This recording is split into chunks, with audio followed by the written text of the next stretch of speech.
Oh, cuma begini. Assalamualaikum warahmatullahi wabarakatuh. Waalaikumsalam. Selamat malam buat teman-teman nih ya, para media sosial khususnya di Facebook.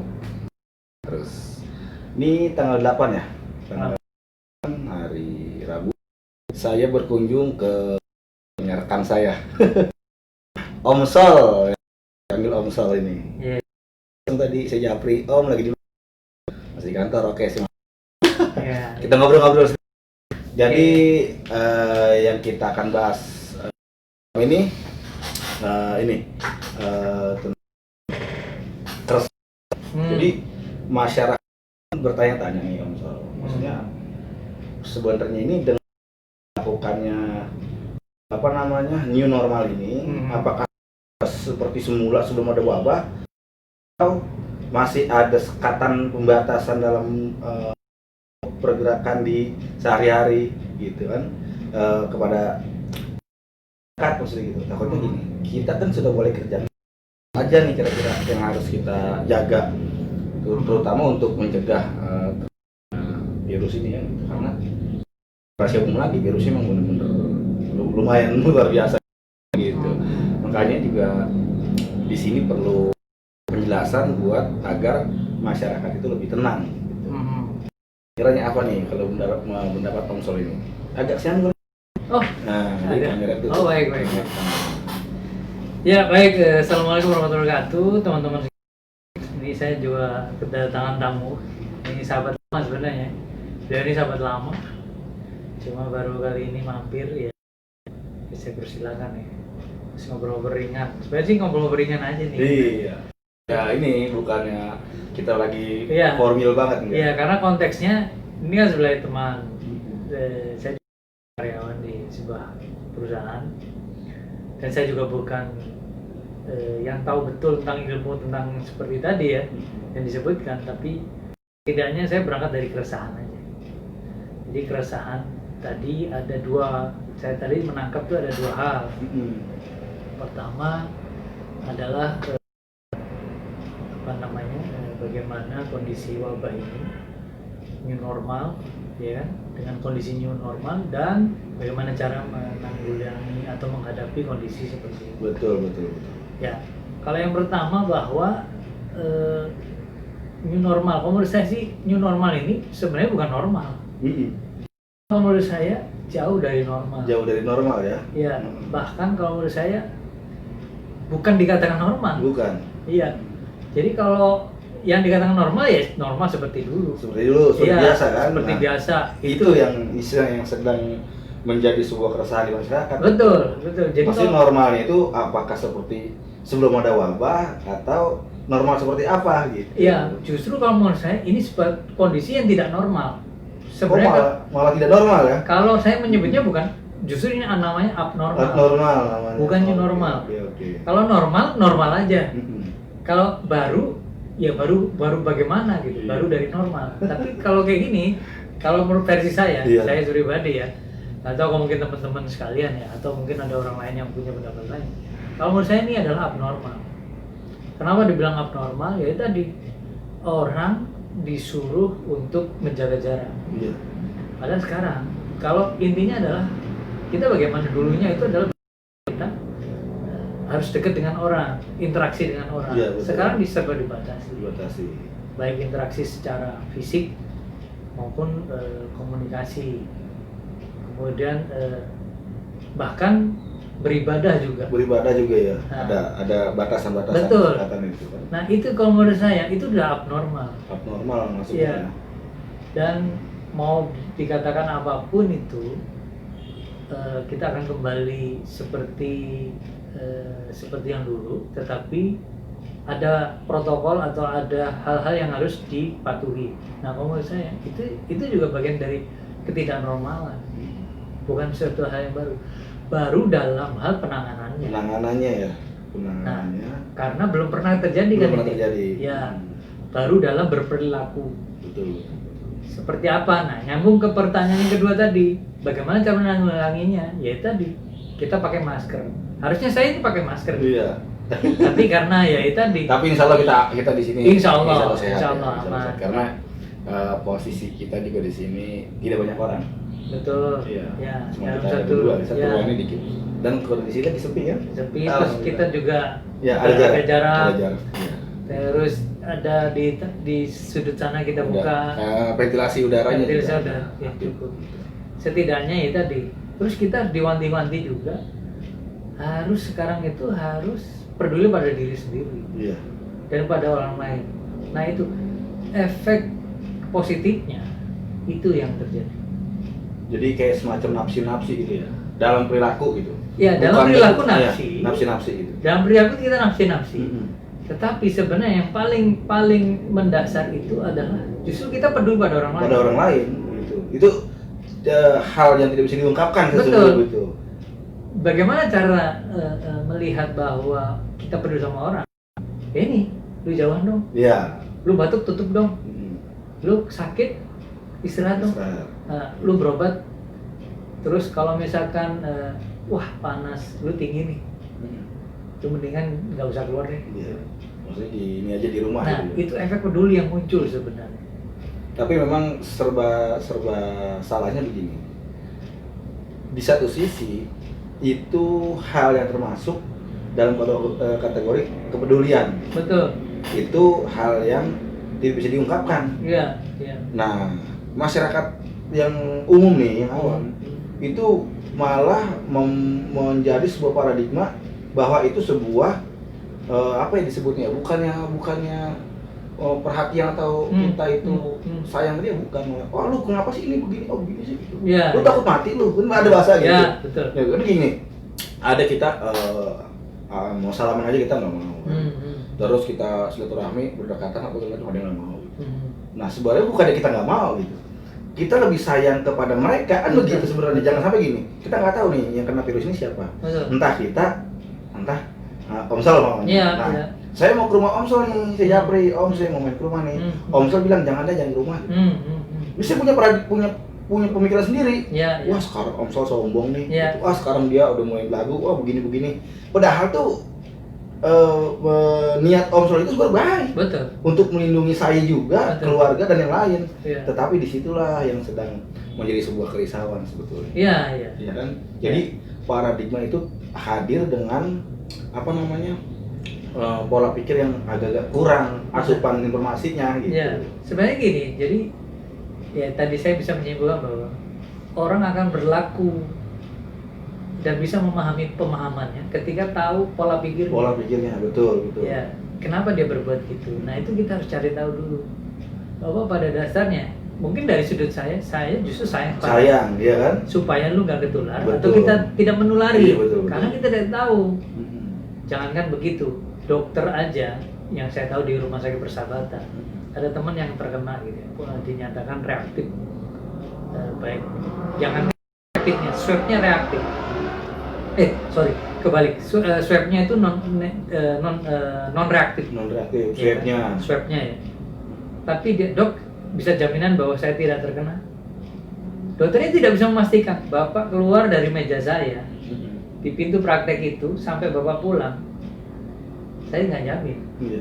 Tapi kalau hasil lab sekarang yang saya baca, bapak di depan saya, ini non reaktif. Artinya tidak semua orang bisa menjamin seperti itu. Nah, kembali ke permasalahan tadi, artinya bahwa dokter itu begitu pedulinya dan bisa merasakan bahwa orang yang dia periksa itu saat ini tidak bermasalah. Tidak bermasalah. Tapi mungkin 1 menit ke ruangan, berinteraksi dengan orang lain, itu akan jadi masalah. Iya.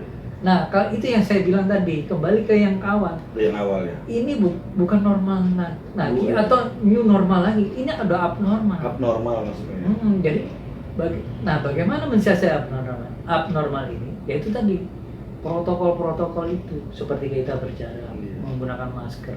Kemudian kita tahu, bahwa ini orang itu sakit. Nah, kita coba lu berobat atau lu istirahat selama.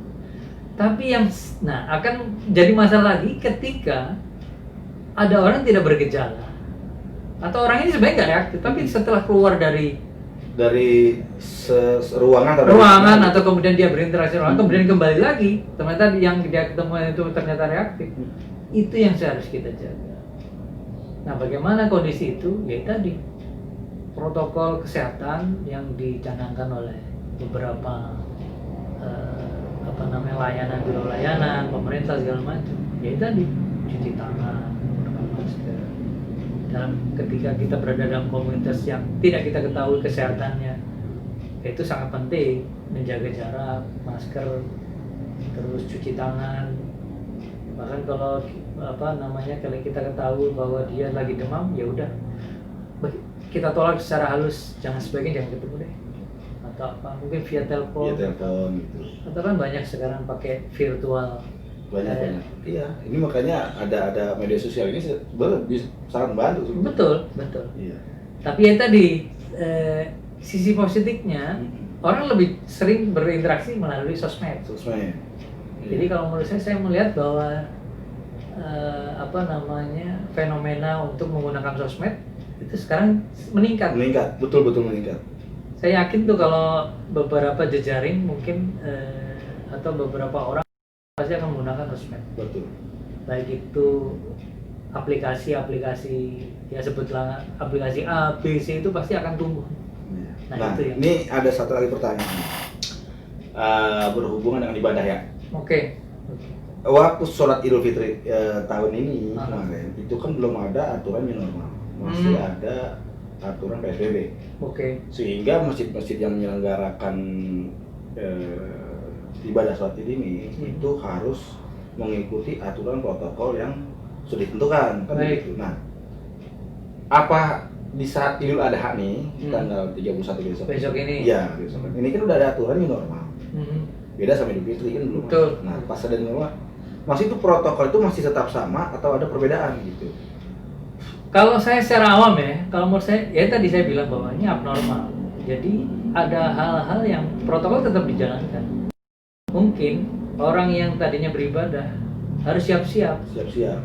Mungkin nggak bisa rapat. Nggak bisa, sama kayak Idul Fitri lah. Betul. Gitu. Tapi esensi untuk beribadah, mungkin Idul Fitrinya dia tidak melakukan, atau semua sebagian tidak melakukan. Seperti di tempat lapangan ya. Tetapi kalau menurut saya Idul Adha dalam kondisi seperti ini, khususnya di tempat kita ya, ini kan sudah mulai nggak terlalu naik ya. Walaupun secara nasional naik ya angka insidennya cukup tinggi. Tapi kalau menurut saya sih saya menganjurkan, saya pribadi nanti saya akan ikut Idul Adha. Tapi tetap melihat laporan baik dari lingkungan masyarakat terdekat. Ya mungkin ada yang zona hijau atau biru atau kalau merah, kalau saran saya sih tetap jangan, karena itu beresiko. Kita lihat dulu. Tapi kalau selama itu masih hijau dari pemerintah setempat ya, mungkin dari kelurahan RT, RW, kelurahan, kecamatan, silakan. Nah, kalau menurut saya tetap esensinya tetap menjalankan ibadah. Tetapi yang abnormalnya tadi, SAP tidak bisa rapat, harus berjarak. Mungkin juga intens ceramahnya jangan terlalu lama ya. Tetap harus dijalankan karena memang sunnahnya tetap ceramah harus ada.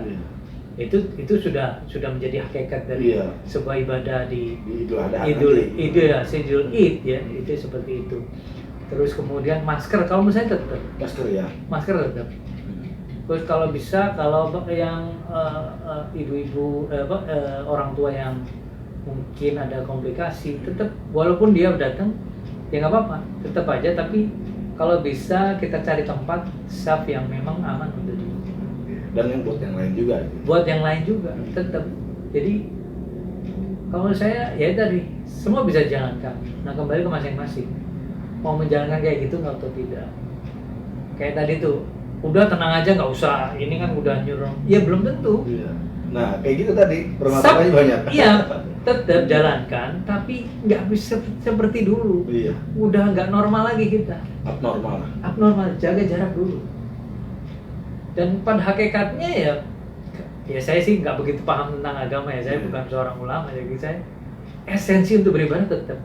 Tapi pasti yang saya tahu, Allah Maha Kuasa itu pasti tahu kenapa kita berjarak seperti itu. Itu namanya disebutnya ada ada maklumatnya, ada pengecualian. Betul.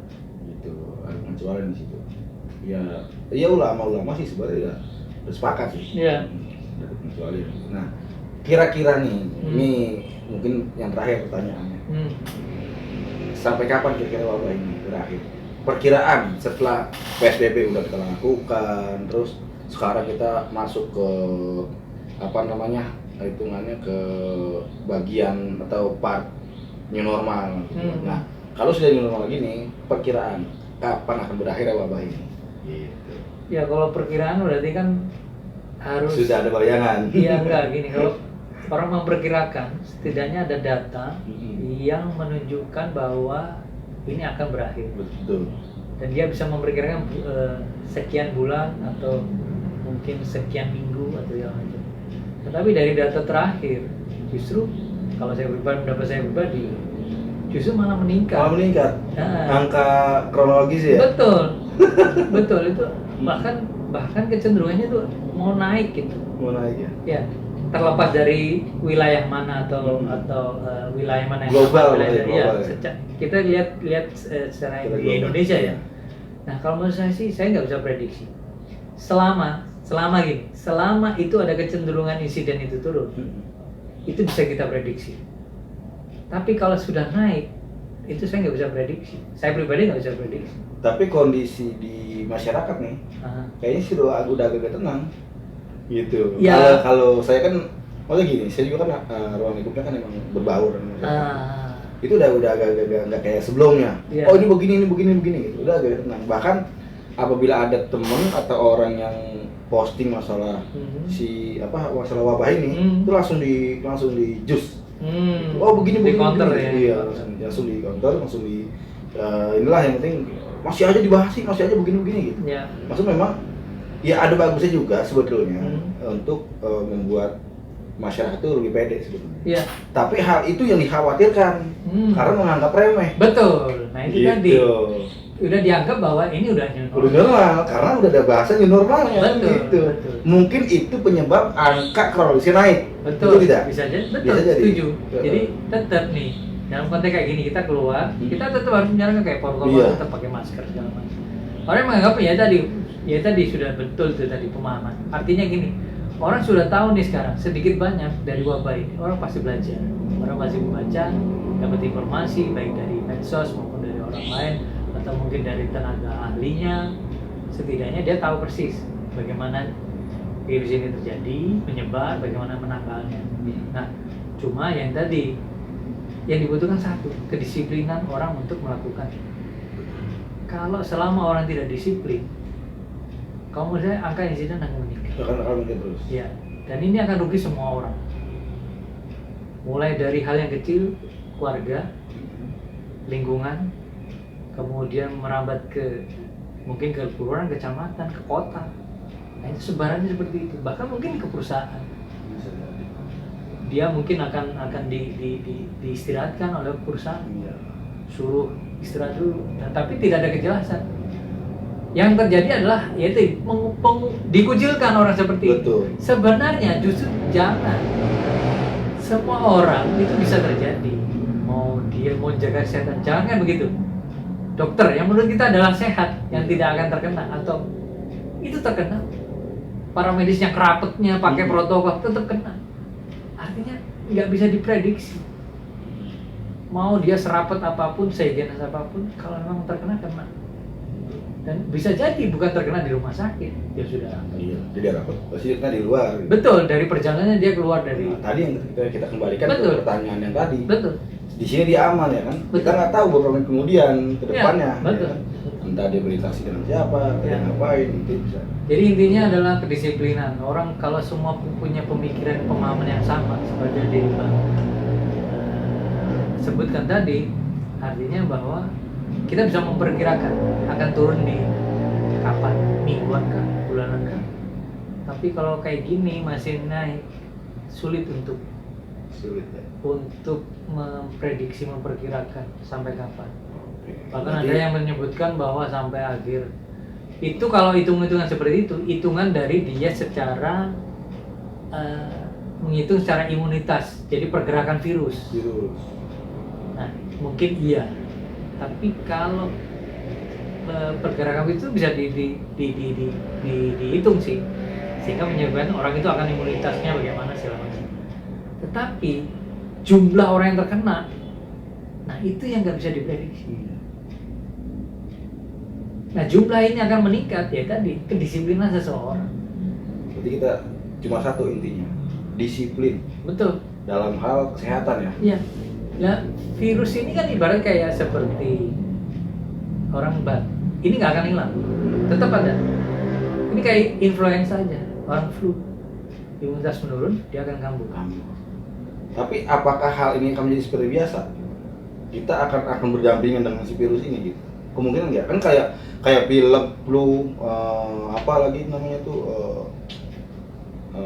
kayak kita kena hujan nih terus pilek flu itu kan hal yang kita anggap biasa buat masyarakat. Betul, memang biasa. Nah, apakah si wabah ini, virus COVID ini akan seperti itu? Atau akan hilang? Sebenarnya itu couplingnya pertanyaan itu mungkin yang bisa menjawab adalah couplingnya orang ahli kesehatan. Iya. Cuma kalau menurut saya namanya virus itu tidak bisa dibunuh. Jadi dia dilemahkan. Tapi dari lemahnya virus sehingga munculkan imunitas kita meningkat. Untuk melawan itu. Nah, kuncinya satu. Bagaimana kita meningkatkan imunitas kita? Imunitasnya dari mana? Ya tadi kita sehat, kita makan cukup, istirahat cukup. Kemudian yang terpenting adalah pikiran kita juga sehat. Betul. Jangan sampai juga ada orang sehat, makan cukup, istirahat cukup, tapi karena dia punya sugestinya itu berlebihan. Betul. Terhadap wabah ini kan. Gue kena hati kemana ya? Wah, iya. Ya, gue kena ya atau apa? Gue pegang gagang pintu. Wah ini jangan-jangan ada orang yang itu yang akan menurunkan imun ya. Iya. Seperti itu. Psikologisnya itu. Kena. Psikomatiknya itu. Kalau menurut saya. Lebih parah mana kira-kira? Bukan lebih parah, maksudnya gini. Lebih cenderung yang mana? Kalau menurut saya Psikologis. Karena kalau makan masih kita bisa kita bisa rayu atau kita bisa ngomong dalam diri. Nah, gue lapar makan, gue harus sehat sekarang. Dan itu menimbulkan sugesti positif. Betul. Itu tapi kalau pikiran udah kena, dia makan vitamin apa, makan dia nggak apa, nafsu makan kan? Dia nggak nafsu makan, tidur nggak tenang. Iya. Terus kemudian orang yang terganggu pikirannya itu mengganggu semua sistem tubuh. Betul. Nafas nggak teratur, detak jantung nggak teratur juga. Kemudian nggak nafsu makan, kencing juga antara mau kencing enggak, aduh gua tahan. Atau ada kadang orang yang stres itu, ada yang sampai BAB, ya, aduh mau BAB, padahal sebenarnya karena pikirannya aja. Ya kayak pernah tuh ada orang yang ujian, aduh gua nggak bisa jawab, gua sakit perut tuh keluar, gua mau ke kamar mandi nih, padahal sebenarnya itu hanya masa sugesti aja. Jadi pikiran kalau menurut saya nggak ada penyakit yang tidak ada obatnya. Tapi kalau menurut saya sebenarnya bukan obat tujuan utama. Bagaimana kita menjaga kesehatan, mencegahnya itu jauh. Nah, bagaimana cara itu? Ya itulah bangun dari tubuh kita, dari hati kita dan dari pikiran kita. Oke. Itu aja. Siap. Terima kasih banyak. Ya, obrol-obrol ringan lah. Walaupun sebenarnya kayaknya tadi serius-serius banget ya. Nanti kita ngobrol lagi dengan tema yang lain. Baik. Oke. Iya. Nih berhubung Om Sol juga udah mau pulang, saya tahan. Siap. Jadi saya tahan dulu nih. Dia mau pulang tadi. Iya. Masih mau main ke kantor. Tapi nggak apa-apa sih. Ya karena gini, dari pertemuan inilah melahirkan pemikiran. Betul. Ini semoga yang melihat video ini dia juga mempunyai sugesti yang positif ke depannya. Betul. Kita bangun protokol kesehatan di diri kita masing-masing. Ya, jaga kesehatan. Disiplin intinya ya. Disiplin. Jangan lupa masker. Ya. Terus apa lagi? Ini bukan new normal, abnormal namanya. Abnormal. Jadi menurut Om Sol ini bukannya new normal tapi abnormal. Iya. Belum masuk normal. Betul, belum masuk. Siap Pak Sol. Oke. Kita pamit undur diri ya. Saya juga mau cabut. Siap. Terima kasih udah mampir. Terima kasih juga saya sudah disambut dengan baik ya. Juga buat para penggiat sosial media ya. Sip. Terima kasih banyak atas kunjungannya. Ya. Saksikan terus di acara selanjutnya saya akan balik lagi nih. Saya mau interogasi habis-habisan soal ini. Oke. Dari Topik Hidayah. Wassalamualaikum warahmatullahi wabarakatuh. Waalaikumsalam warahmatullahi wabarakatuh.